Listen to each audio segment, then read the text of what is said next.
One of the most important things I've learned as a runner is resilience.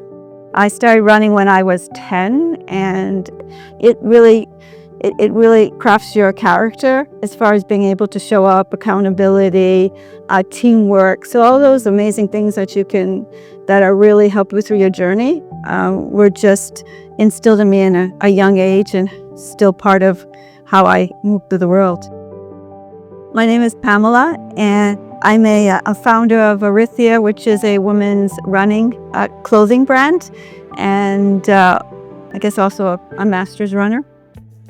For me, the idea of having the women's clothing brand, it just made sense, to share my experiences. I think I've had some amazing coaches throughout my time from competing since I was 10. So the idea of being able to share those experiences, to work with women, really attracted me.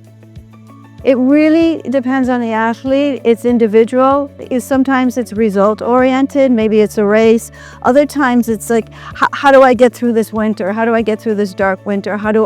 So I really take more of a well-being approach. So a holistic approach.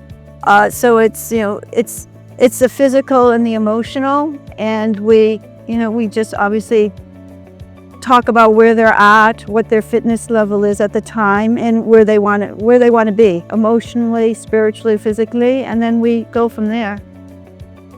I really think it's really about really focusing, women-focused. Really, how can we move through the different transitions in our life? There are many, and they're not, they're physical, they're emotional. There's family involved, career, and that idea of how running can help us move through that journey, and how we can be better runners too, and be able to take account of all the different aspects of our life and be able to bring them together and make it all work. So it can be really tough. So I like to work with women to really try to figure out how that can be done. So the most valuable lesson I've learned as a coach probably is individuality. Everyone has the same race goal. Maybe it's the Brooklyn half. We're going to all approach it differently. We're at all different places, and really getting to know your athlete and who they are and really what they want and what's going on in their lives at that time, and really working with them. I find that's just, it's exciting, and it creates just really great bonds and relationships. It makes running so much more fun. A lot of times runners don't need motivation. It's kind of in their personalities, right? They're just naturally motivated, and they very detail and results oriented. But for me, the motivation really is just the communication, like keeping communication open, seeing where they're at, what their needs are, and just pivoting when we need to.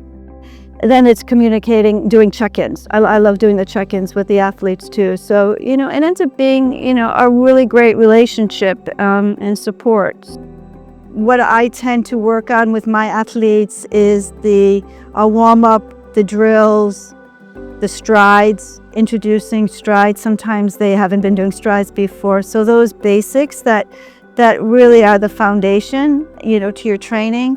And if time is short, that's probably the strength is the first thing to go. So I'm really big advocate for mobility and strength, and putting some programs together, some routines, so we can have longevity in our running, right? We can continue running for as long as we want to.